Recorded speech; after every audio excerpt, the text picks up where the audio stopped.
Warning, this podcast contains spoilers.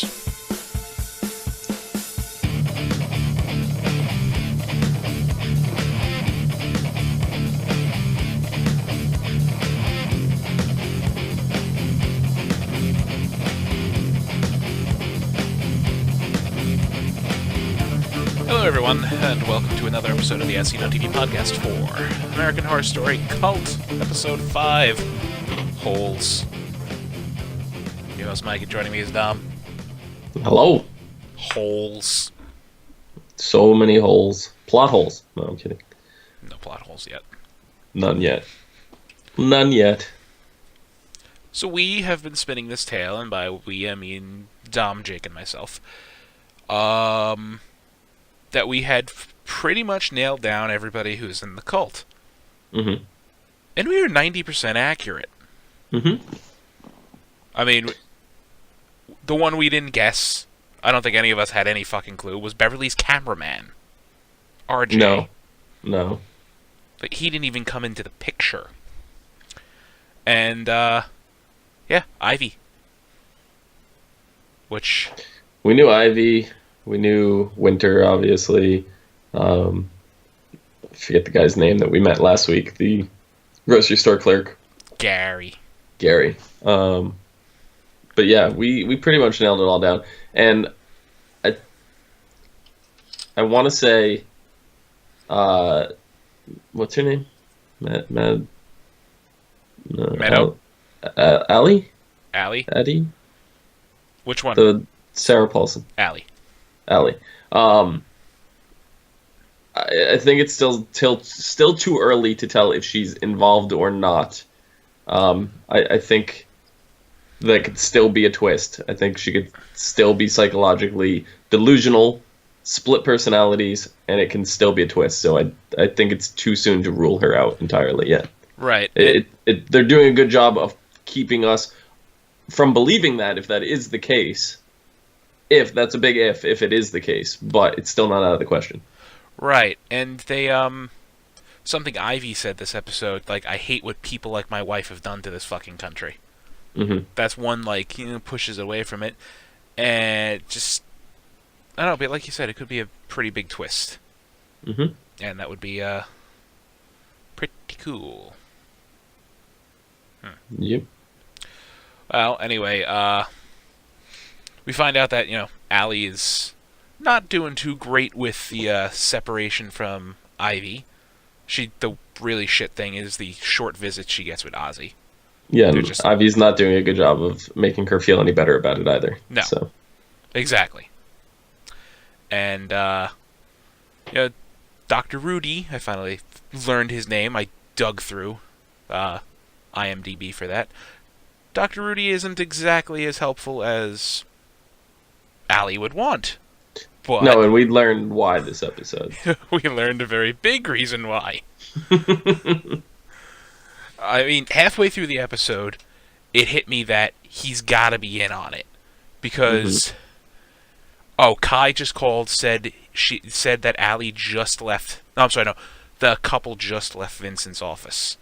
Meaning the couple they drilled into coffins. And I'm like, right. Wait, why would they call him Vincent? Why would they call him by his first name? Oh shit, he's with them.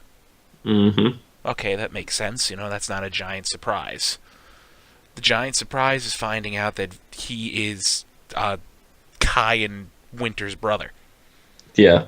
Is it full brother? Is it like step brother, half brother? I think full brother. Okay. He like the eldest. Which I was under the impression, for whatever reason, that there was another father that wasn't Kai's, and Kai resented this guy, and the other guy had because he was older. He's definitely an older brother, but he seems like he's significantly older.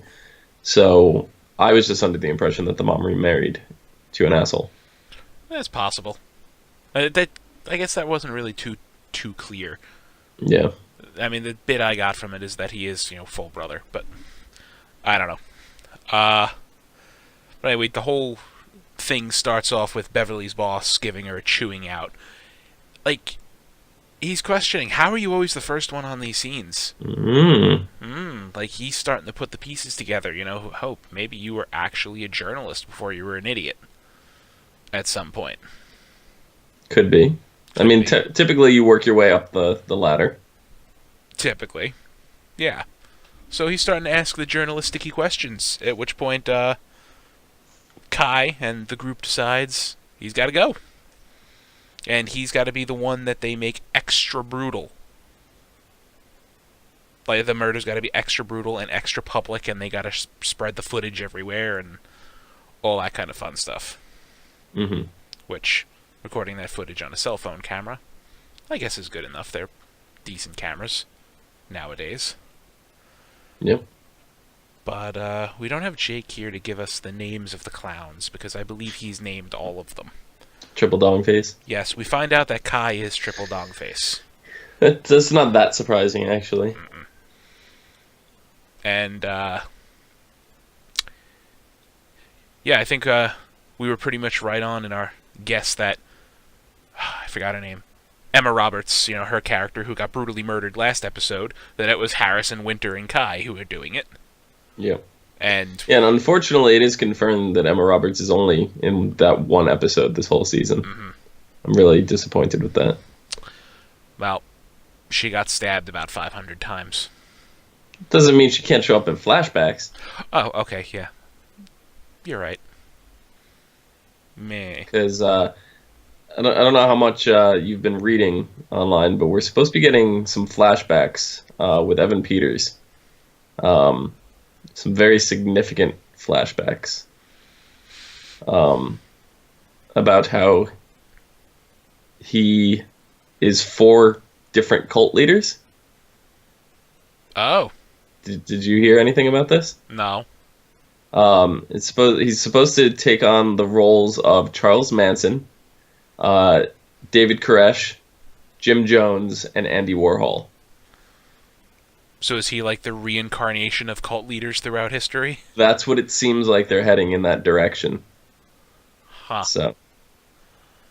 All right, then. I like it. Yeah. Well, the group shows up at Beverly's boss's house. I think his name was Bob. Not sure. I don't think it matters. He's dead now. Yeah, the boss is Bob. It was Bob. They show up. The typical rich guy. What do you want? I have money. I can help you. It's like, money's not going to help you now, bitch. And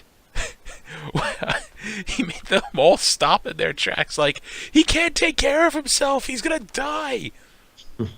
Like, they're all looking at each other like, what the fuck is he talking about? I have a gimp in the attic. What? I have not heard that term used to describe somebody in a very long time. No. And definitely not. They go upstairs and they find a dude with a mask on, completely oblivious to them, hung from the ceiling by meat hooks. Mm-hmm. Lots of little meat hooks and piercings, and just hung there. Why? I'm sure we'll get some background on this. We got to get a flashback. That's the only part of this episode that I have so many questions. He was wearing a rubber mask, and I kept thinking, oh, is this a nod to Rubber Man from season 1? But, he wasn't in a full rubber suit, so. Mm-hmm. Well, the consensus is kill. RJ's like, he can't even see or hear us. He's just completely, he's no threat. If he can't hurt us, why should we hurt him? No, that's not going to fly with Kai there, who dispatches Hangy Man. Apparently that's the first kill that Ivy's been present for, because she doesn't take it well. She does not. She leaves DNA all over the scene of the crime. I mean, all over their bathroom. Mm-hmm. Pukes everywhere. Well, in the toilet, but yeah. Yeah, in the toilet. But, that's dispatched. She's, that's her first time seeing it, as Beverly puts it, first time playing the game, so it's like, it's no problem there. Everybody's a little queasy their first time. And then they proceed to stab Bob about 50 times, slowly, taking turns, on camera. Speaking Hail Satan in Latin. Speaking Hail Satan in Latin. Got to put on a show for the news, right? Gotta put on a show, we gotta scare people, so they're doing this to scare people.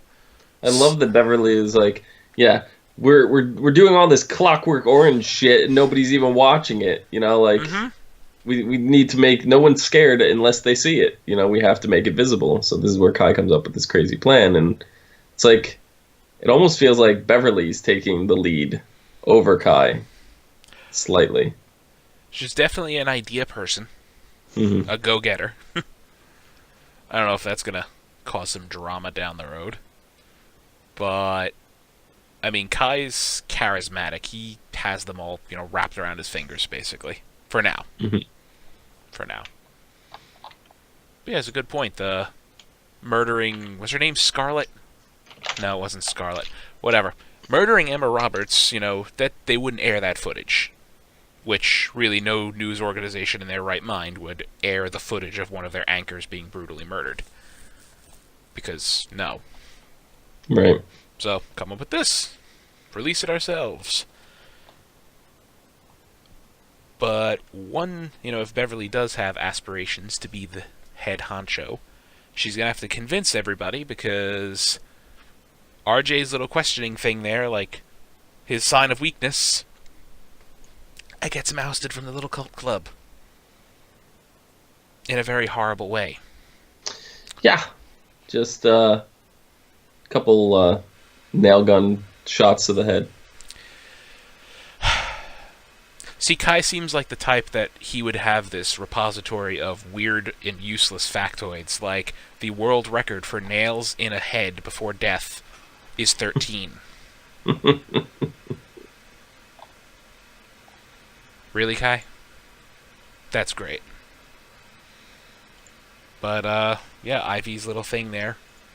To her, we really don't have to kill him. He's, what's the harm in it? And then, yeah, you get the first nail. If you really care about him, shoot him somewhere important so he dies quickly. Yeah. And you gotta put it against his forehead for it to work. Like, just giving lots of tips out of how to kill someone with a nail gun.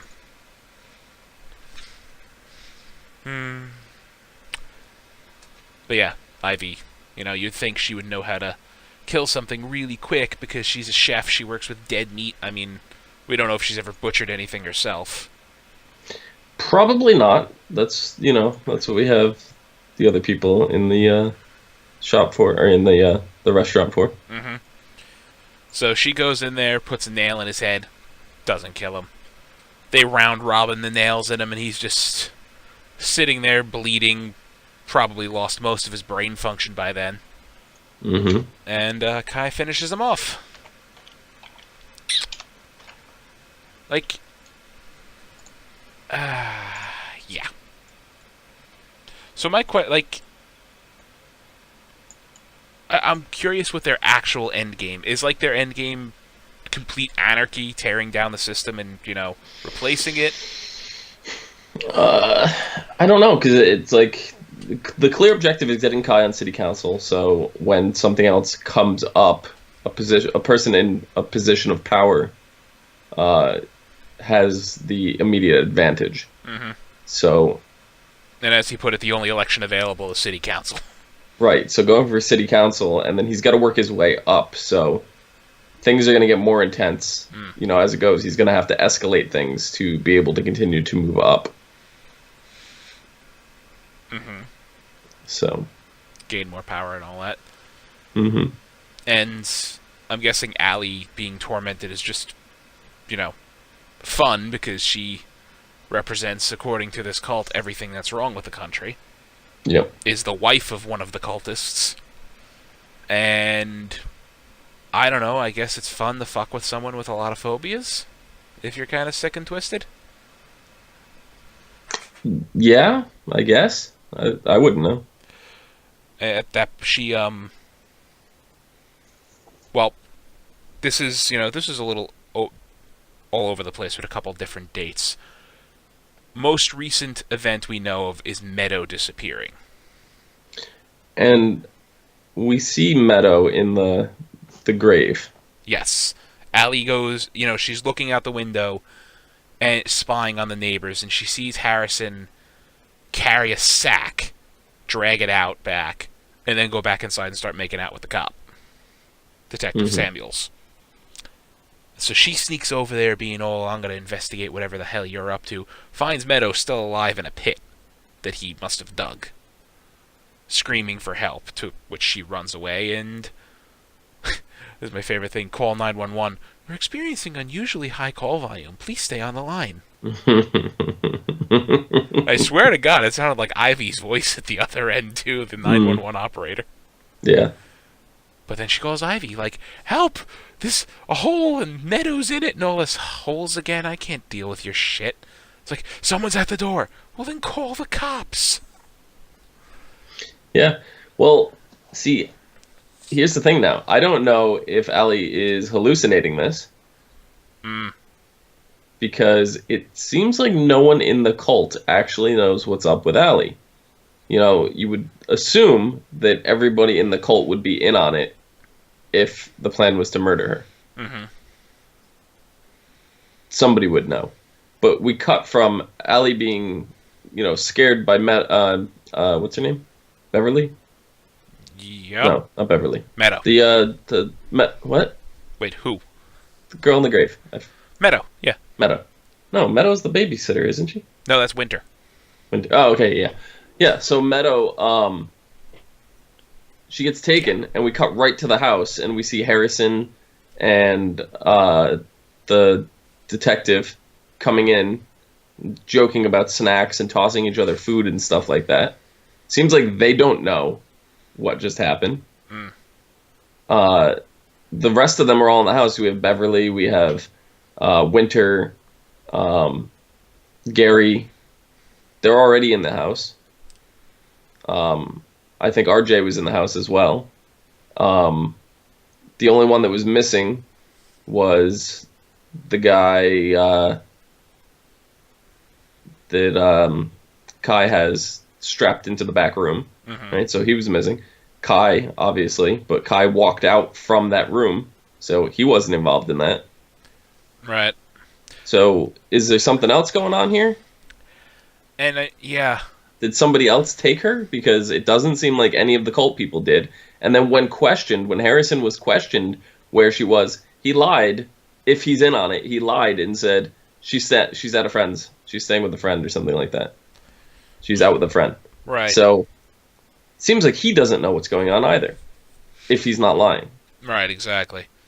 And then Allie sees, Meadow banging on the window, and she gets a bag thrown over her head and taken away.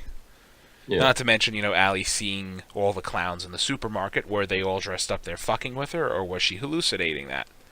Yeah. Like, there's a lot of the things I don't think she was hallucinating that. Right. A lot of the things from Allie's perspective seem like they could be hallucinations. Right. From everybody else's perspective, no. Well, they did at the beginning, and then we found out they're real. So now maybe we're finding out what's real is actually hallucinations. Yeah. Like fucking with us. Yeah, exactly. Well.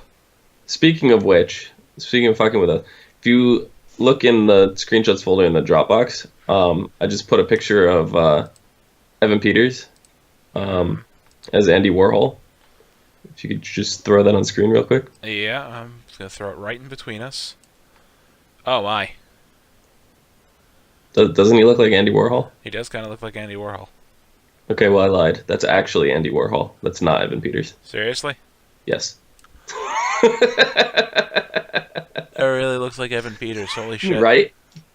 So, wow. Yeah, that's just going to show you that's the direction they're heading, I think, with him for this season. So that's really Andy Warhol. It's a picture from 1965. Well, all right then. You got me. So another question we haven't had answered, what's with the trucks spraying chemicals? Is that, as Kai says, it's the government spraying chemicals, or, what the hell are they doing? No. Yeah. No, it's something Kai's got concocted. Don't quite know yet, but... All right, so they kill off RJ for questioning them. Ivy basically solidifies her place by putting a couple nails in his head. They gotta just numb her to all of this stuff. And then we get the fun thing. The little pinky game Kai plays with everybody. He's doing it with Beverly. And she says, I know you tell everybody a different story about your, where you came from. I want the real thing. I want the truth. And he tells her, apparently. He, it flashes back to, 3 years prior, 2014. Hey, had a great mom, pretty good dad. He would go out, with fake being a biker, ride a motorcycle. He got cut off in an accident. He's paralyzed. Turned into a real prick once he got in the chair. Okay. I could see it. And the guy, he played that perfectly. He was a real prick. And, giving Kai shit, you need to go out and get a job and go and contribute. And Kai says, I don't want to be a bag boy or anything like that, typing data in. Oh, you got that degree in religious studies. Which, I guess, is handy if you want to be a cult leader. Yeah, I guess. Yeah. All that. And then, he tells how one night he's in the basement, he hears commotion and 2 gunshots. Mommy pulled a murder-suicide. Yeah. Which, you mean to tell me none of the neighbors heard the gunshots? That's my reaction. Plot device, plot armor. So, calls his brother. And, Beverly asks, what'd you do? It's like, did you call the cops? No, I called my brother. And that's when we find out that Allie's therapist is Kai's big brother. Yeah. Oh boy. Whose idea is to pour lye over them to help with the smell, and just lock them in the bedroom, and never use that room again. Yeah, pretty much. Because he quotes the death tax, the estate tax, which, hey, in their case, it probably would have screwed them. He got over $1 million in that settlement. They'll take 40% of that right off the top. We need the money. We'd be forced to sell the house. Winter just started college. So, are we going to tell her? Wait till she comes home to Thanksgiving. She never, that stuck-up bitch never calls unless she needs money. And she doesn't react too well when Kai shows her at Thanksgiving time. It's like, here's Mom and Dad's bodies, still on their bed, decaying. So, go have some turkey? Yeah. Yeah. I don't know why Vincent left Kai in charge of that responsibility and Winter, to just come home and accept the truth. And, Kai needed a little convincing. And Winter doesn't seem like the kind that would just accept it right away. So I don't know why Vincent left him to deal with that on his own. Now, yeah, Kai seemed like he needed a little convincing. Could be that Kai and Vincent are both, co-leading the cult. Because, Kai seemed to need a little bit of direction from his big brother then. What to do. Huh. No, I just thought of that. I don't know, probably not, though. Kai seems like the charismatic whatever. But, I mean... He didn't at the time. No, he didn't. Not then. He definitely didn't. But yeah, let's lock them in there, That's just absolutely insane. And Beverly, being the good reporter she is, asks the most logical follow-up. Are they still up there? Today? Yeah. Yeah. Yeah, they are. I go visit them occasionally. Just to talk to my mom. And call his dad an asshole. Pretty much. Two. I mean, the smell's got to be completely gone by now. The lie does a pretty good job of dissolving that kind of stuff. Because I know there was a uh, murderer.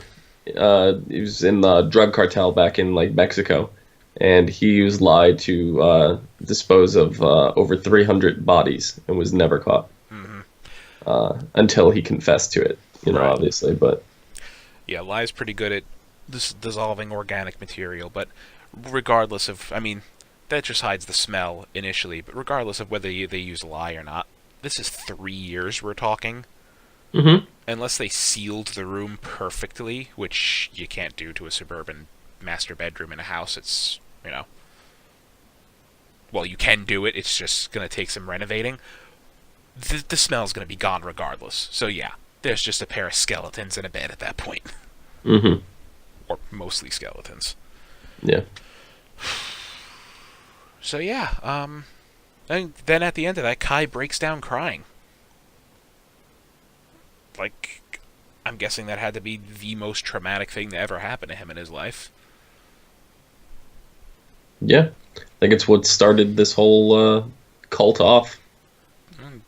Definitely, planted the seeds, I guess.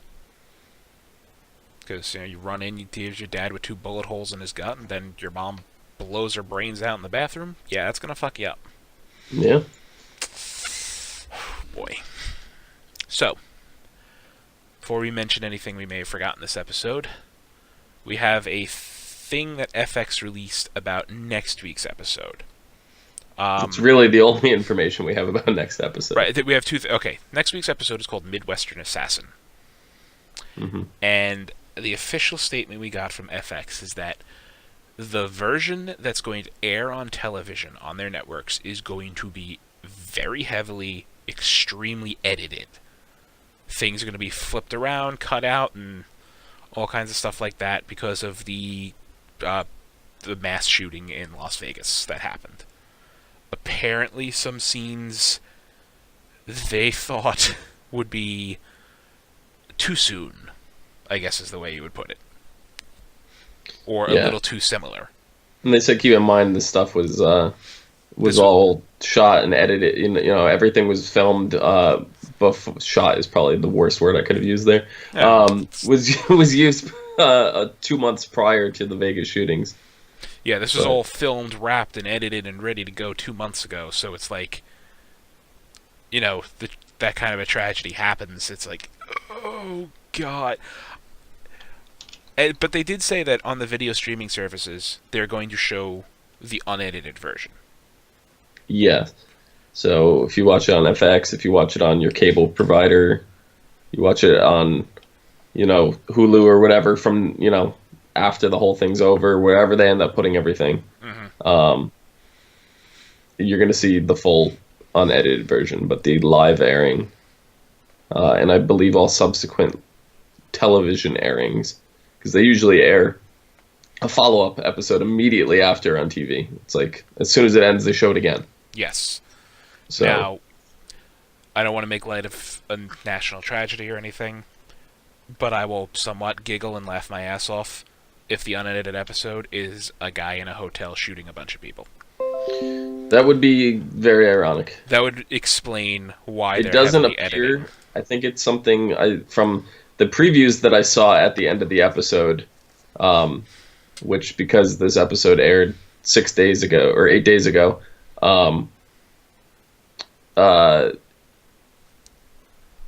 they didn't have, this wasn't an issue back when they showed the clips. It shows a lady with a gun, and looks like she's in like a courtroom or something like that. So, all right then. Yeah, I don't know. But that's really all we know about next episode. They don't give synopses for this, which is good. I'm happy, though. We got more answers. We know who's in the cult, for the most part. yep. We know which clown is which. And, yeah. I don't know what else I have to say about this episode. Yeah, I don't know. No, it's going to be interesting to see Evan Peters play all the different cult leaders. It's going to be flashbacks, if it's going to tie to him directly, or if he's just going to be the actor playing the characters. That I don't know. But back when this was first announced, it said something about won't show up until at least episode 4. And we're currently in episode 5, and we haven't seen anything yet. So I'm just trying to picture Evan Peters with a Manson beard and Manson hair. If he could pull off the crazy eyes. Yeah, I don't know. No, he's pulled off everything else so far. I'll give him the benefit of the doubt on this one.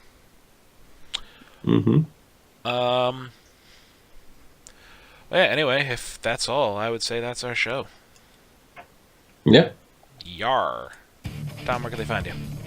Let me down below at Phenomenon, PHENOMEDOM. Obligatory do. You can find me on Twitter at Philidron. You can find all of us on Facebook, Twitter, Gmail, Google+, MySpace, and YouTube at ASOTV Podcast. You can follow us at those places for some more podcasts for some of your favorite TV shows, movies, and games. Thank you all for watching, and good night. Have a good night.